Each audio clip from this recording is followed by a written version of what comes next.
अस्सलामुअलैकुम। तो जैसे कि आपको मालूम है, आज का हमारा टॉपिक है सम इम्पॉर्टेंट टैग्स।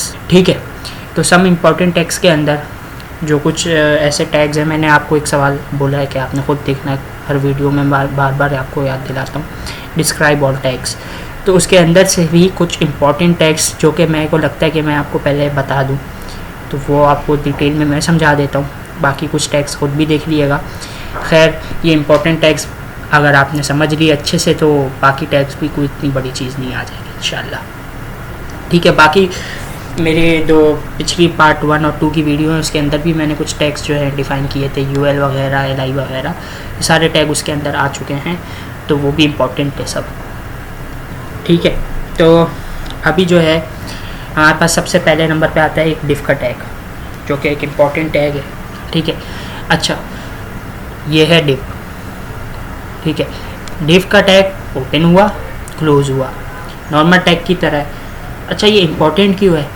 आपकी वेबसाइट आप क्रिएट कर रहे होंगे ना, डिज़ाइन कर रहे होंगे, सबसे ज़्यादा उसके अंदर जो यूज़ होता है टैग, वो डिव का टैग है। क्यों? क्योंकि डिव एक कंटेनर की तरह यूज़ होता है। आपकी वेबसाइट है, नेव बार है, सही है, नेव बार और फुटर, उसके बीच का जो कंटेंट है, जो सेक्शन है, जो बीच का हिस्सा है पूरा, उसके अंदर आपने जो भी पुट करना है वो एक कंटेनर में पहले डालेंगे, फिर उस कंटेनर को वहाँ दिखाएंगे। जैसे मिसाल के तौर पे बीच में मुझे कोई कार्ड शो करना है, मैं पहले एक डिव क्रिएट करूँगा। ठीक है, फिर इसके अंदर यहाँ पे इसको नीचे कर दिया, सही है, सही से समझाने के लिए आपको बता रहा हूँ। अब इस जगह पे ना मैं अपना कंटेंट डालना शुरू करूँगा। मान लें कि मैं उस कार्ड के अंदर मैंने इमेज लगानी है, तो इमेज का टैग यूज़ कर लूँगा, फिर डिफरेंट टैग यूज़ होंगे। तो ये एक कंटेनर की सूरत में अच्छा और साफ़ सुथरा आपका कोड वाज़े दिखेगा वहाँ। डिफ की प्रॉपर्टी आपको पता है, एलिमेंट्स 2 प्रॉपर्टी के होते हैं, या इनलाइन या जो है दूसरा क्या होता है, ब्लॉक लेवल। ठीक है, तो सबसे ज़्यादा जो यूज़ होते हैं वो है डिफ एलिमेंट कह रहा हूँ, सॉरी, टैग। इसके अंदर कुछ कंटेंट आएगा तो एलिमेंट ही हो जाएगा। तो ये होता है ब्लॉक लेवल। ये आपके कंटेनर्स होते हैं, इसको आप इसके अंदर सामान डालते हैं और वेबसाइट पे शो कराते हैं, जो भी आपको डालना होता है इसके अंदर। ठीक है, तो ये आपका जो है कंटेनर होता है और सबसे ज़्यादा यूज़ होता है। दूसरे नंबर पे आपका यूज़ होने वाला है एंकर टैग। ठीक है, एंकर टैग क्या है? ज़्यादा मसले वाली बात नहीं है। अच्छा, इसमें आपने एक डिफरेंस देखा होगा कि ये ए ऐसे शुरू हुआ और ख़त्म होते हुए ए दिख रहा है, लेकिन ये बीच में जो चीज़ है, आपके जहन में होगा कि यार क्लोजिंग भी वैसी ही होनी चाहिए ना, यहाँ पे ऐसे आना चाहिए। नहीं, एक चीज़ मैंने आपको बताई थी जब मैं आपको एट्रीब्यूट्स पढ़ा रहा था, आई थिंक पार्ट 2 में पढ़ा है मैंने, पार्ट 1 में आप चेक करिएगा। ठीक है, उधर मैंने ये बताया था कि एट्रीब्यूट्स हमेशा स्टार्टिंग टैग में लगता है। तो स्टार्टिंग टैग है ये, सही है, ओपनिंग टैग जिसको कहते हैं, स्टार्टिंग या ओपनिंग। उधर ये एट्रीब्यूट है, और एट्रीब्यूट हमेशा क्या होता है, अमूमन पेयर्स की सूरत में आता है। पेयर्स कैसे? एट्रीब्यूट उसकी वैल्यू असाइन की यहाँ पे। अब मिसाल है, ये href का एक एट्रीब्यूट है, इसका मतलब ये है कि इसको पाथ चाहिए कि जब इसके अंदर, जैसे ये मैंने लिखा गो टू वेबसाइट, एक लिंक दे दिया। ठीक है, अब ये क्लिकेबल होगा। इधर मैंने पाथ दे दिया, माने XYZ, कोई भी पाथ दे दिया मैंने। ठीक है, अब जब यूज़र इस पर क्लिक करेगा तो वो XYZ कोई सा भी पाथ जो आपने दिया हुआ होगा किसी भी जगह का, वो जगह खुल जाएगी। ठीक है, वेबसाइट वो जगह खोल देगी आपकी, उस जगह पे आपको ट्रांसफ़र कर देगी। तो href का एट्रीब्यूट ये काम करता है, और डेट्स वाई ये क्लोजिंग में नहीं है, क्योंकि ये एक एट्रीब्यूट है। एट्रीब्यूट हमेशा ओपनिंग में ही होता है। आई होप आप समझ गए होंगे। ठीक है, और हमेशा एंकर टैग जब भी आप लेते हैं तो उसके साथ, एंकर टैग के साथ href ज़रूर आता है बाय डिफ़ॉल्ट, उसके साथ ये प्रोवाइड होता है, क्योंकि एंकर टैग यूज़ ही किस लिए होता है, किसी दूसरी वेबसाइट का पाथ देने के लिए। क्योंकि एंकर टैग का मतलब ये है कि आप उस टेक्स्ट को क्लिकेबल बना रहे हैं, जिसकी मदद से आप किसी दूसरी जगह पे जाना चाह रहे हैं सहारा लेके। ठीक है, अच्छा, इसको एंकर टैग कहते हैं, नाम से भी आपको समझ आ रही होगी।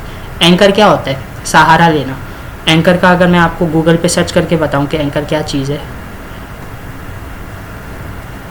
तो हम देखते हैं। एंकर टैग नहीं, इमेज। मैंने टैग की तरह इमेज किया, देखें तो डैट मीन्स कि ये तो ऐसे शिप के लिए होता है कि शिप को कहीं रोकने के लिए, लेकिन अगर आप इसको इस तरह से सोचें कि ये किसी चीज़ का सहारा ले रहे, यानी आपने किसी जगह पे एंकर डाला और वहाँ का सहारा आ गया, कनेक्शन आ गया, ठीक है। अब आपने इस पर क्लिक किया तो वहाँ से वहाँ तक का कनेक्शन बन गया, वो वहाँ लेके चला गया, वेबसाइट आपको वहाँ लेके चली गई, ठीक है आपकी। माने कि आपने गो टू वेबसाइट के ऊपर क्लिक किया और आपने पाथ दे दिया ये वाला, ठीक है। इसको यहाँ से आपने कंट्रोल-C करके कॉपी किया और कहाँ पे जाके, नोटपैड में ये था, यहाँ जाके आपने यूँ पुट कर दिया, ठीक है। ये बहुत बड़ा पाथ है इसलिए आगे तक जा रहा है, ठीक है। जब ये आगे ये पूरा पाथ आ गया, अब जब हमारा जो वेबसाइट होगी उसके ऊपर गो टू वेबसाइट लिखा हुआ होगा, उस पर जैसे ही मैं क्लिक करूँगा ना तो सीधा वेबसाइट हमें इस पेज पे ले आएगी। आई होप आप समझ गए होंगे, एंकर टैग हमेशा href के साथ ही आता है, ठीक है। और href क्या करता है, और एंकर टैग का हमारा मेन मकसद क्या होता है लिखने का, यही होता है कि हमें पाथ देना होता है दूसरी जगह पे जाने के लिए, ठीक है। और ऐसा भी हो सकता है कि आप एंकर टैग यूज़ कर रहे हैं एक जगह और उधर क्लिक करके आपको वेबसाइट के सिंगल पेज पे यानी इसी पेज के ऊपर, अच्छा तो मैं ये बोल रहा था, तो एंकर टैग जो है हमेशा उसके एट्रीब्यूट के साथ आता है, बगैर एट्रीब्यूट के इसलिए नहीं आता क्योंकि उसका मकसद ही यही होता है कि लिंक कराना होता है, ठीक है।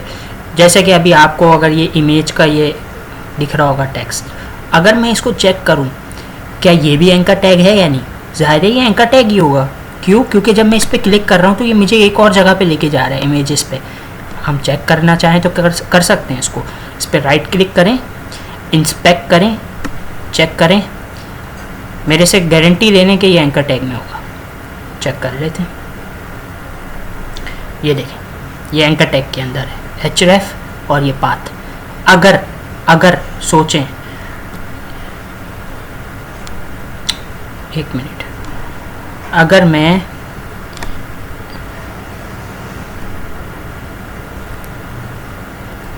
इसकी वैल्यू को हटा दूं, ठीक है,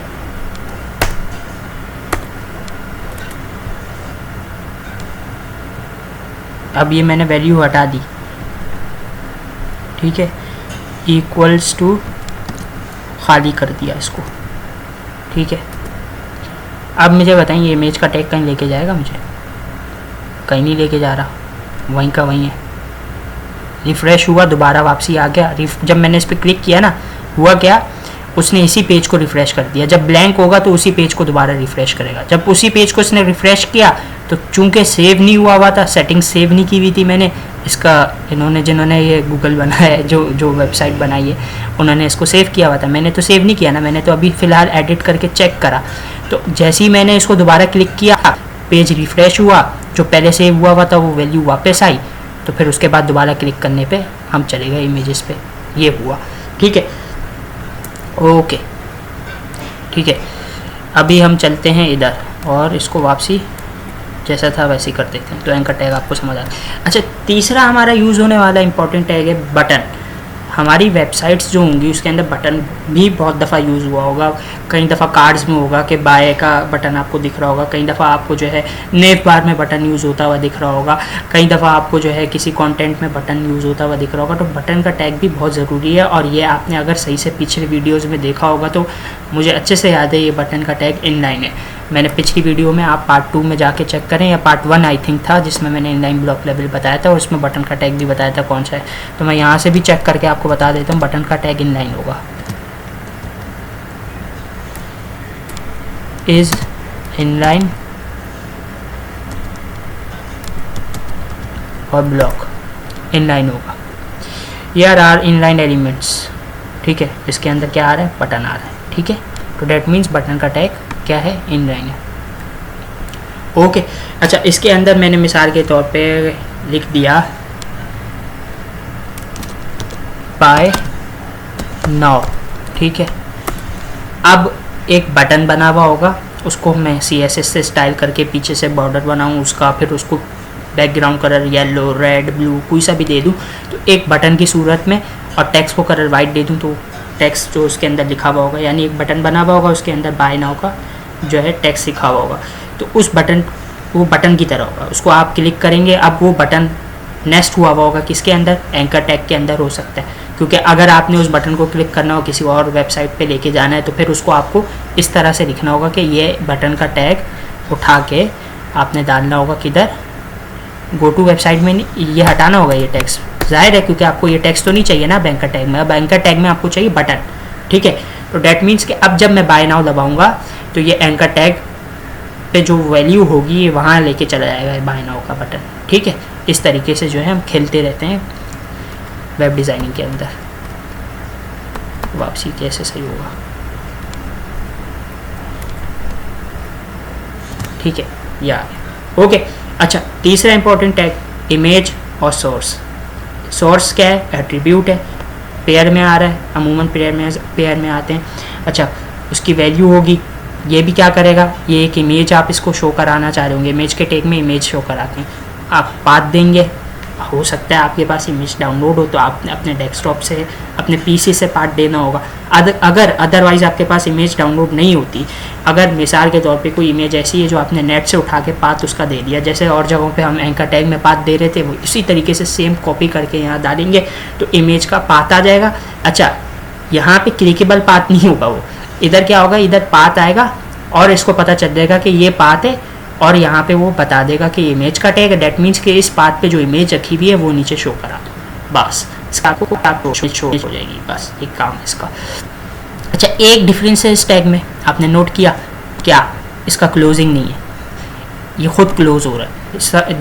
there are some important tags जो कि सेल्फ क्लोजिंग होते हैं, ये नीचे आ रहे हैं, some important self closing tags, तो ये हम अगली वीडियो में पढ़ेंगे, ठीक है। अभी के लिए इतना ही, दुआ में याद रखिएगा और अल्लाह हाफिज़।